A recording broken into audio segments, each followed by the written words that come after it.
جو نیکی ہوتی ہے وہ اس کا اجر اللہ دنیا میں بھی عطا فرما دیتا ہے۔ میں نے ایک کتاب کے اندر پڑھا کہ ایک غلام جب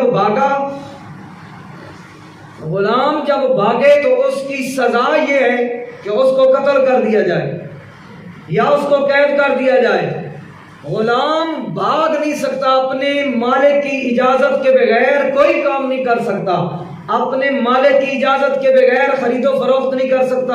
اپنے مالک کی اجازت کے بغیر کوئی لین دین نہیں کر سکتا، اپنے مالک کی اجازت کے بغیر، حالانکہ نکاح سنت ہے، مالک کی اجازت کے بغیر غلام نکاح بھی نہیں کر سکتا۔ اگر کوئی غلام بھاگے تو اس کو قید کر دیا جائے یا اس کو قتل کر دیا جائے۔ تو وہ غلام جب بھاگا تو بادشاہ نے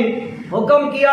آرڈر کیا اپنے سپاہیوں کو کہ اس غلام کو گرفتار کر کے لائیں، اس کو ڈھونڈے۔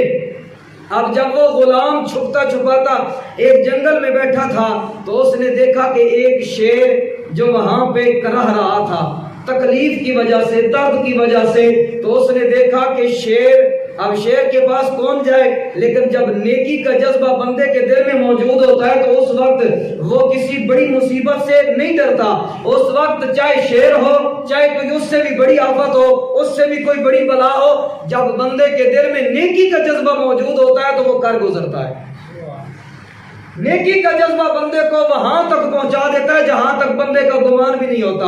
اب وہ شیر کے قریب اور کون بندہ جا سکتا ہے، لیکن اس نے سوچا کہ اب اگر میں پکڑا جاؤں گا تو ظاہر ہے بادشاہ نے تو مجھے قتل کر دینا ہے، وہ جان ویسے بھی جانی ہے، اور اگر شیر نے مجھ پہ حملہ کر دیا تو ایسے چلی جائے، لیکن میں یہ نیکی کر دوں۔ اس کے پاؤں میں کانٹا چبھا تھا، شیر چل بھی نہیں سکتا تھا۔ اب اس نے ہمت کی اور شیر کے قریب گیا اور اس کے پاؤں سے وہ کانٹا نکال دیا۔ اب جب شیر کے پاؤں سے کانٹا نکالا تو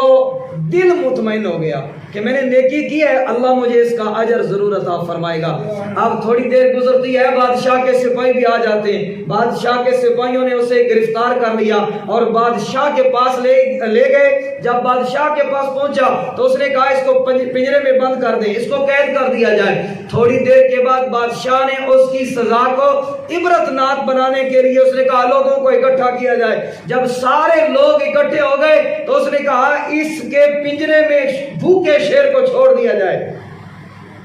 بھوکے شیر کو اس کے پنجرے میں چھوڑ دیا جائے۔ لیکن چشمے فلک نے نظارہ دیکھا، بادشاہ کہتا ہے میں خود حیران ہوں، جب شیر کو اس کے پنجرے میں چھوڑا گیا تو شیر اس کے پنجرے میں پہنچتا ہے تو اس کے آگے سر اپنے اس کے قدموں میں رکھ دیتا ہے، اس کے قدموں میں اپنا سر رکھ دیتا ہے۔ اور پھر اس غلام سے پوچھا گیا کہ آخر وجہ کیا ہے، شیر تو بندے کو چھوڑتا نہیں، اس کو ہم نے 3-4 دن تک بھوکا رکھا، تو نے اس کے ساتھ کیا کیا؟ اس نے کہا اللہ کی عزت کی قسم مجھے پتا نہیں ہے کہ یہ شیر وہی ہے یا کوئی اور ہے، لیکن میں نے ایک شیر کے پاؤں سے اللہ کی رضا کے لیے کانٹا نکالا تھا، مجھے لگتا ہے یہ وہی شیر ہے۔ آپ اگر نیکی اللہ کی رضا کے لیے کریں گے تو اللہ اس کا اجر آپ کو دنیا میں بھی عطا فرمائے گا، اور میرا رب اس کا اجر آپ کو آخرت میں بھی عطا فرمائے گا۔ آپ کی نیکی اگر چھوٹی سی چھوٹی ہے، معمولی سے معمولی نیکی ہے، تو وہ بھی آپ کی اللہ کی بارگاہ میں موجود ہوگی، وہ نیکی رائے گاہ نہیں ہو سکتی۔ حتیٰ کہ ہم تو رسول اللہ کے غلام ہیں، اپنے محبوب کا کلمہ پڑھنے والے ہیں۔ اللہ کے نبی نے فرمایا اگر آپ چلتے چلتے رستے سے کوئی تکلیف دہ چیز کو ہٹا دیتے ہیں، رستے میں اگر کانٹا پڑا ہوا ہے اس کو ہٹا دیتے ہیں، رستے میں اگر کوئی پتھر پڑا ہے کہ اس سے اللہ کے بندوں کو تکلیف ہوگی، اگر آپ اس پتھر کو کانٹے کو ہٹا دیتے ہیں تو اس کے بدلے میں میرا اللہ آپ کو صدقے کا ثواب عطا فرمائے گا۔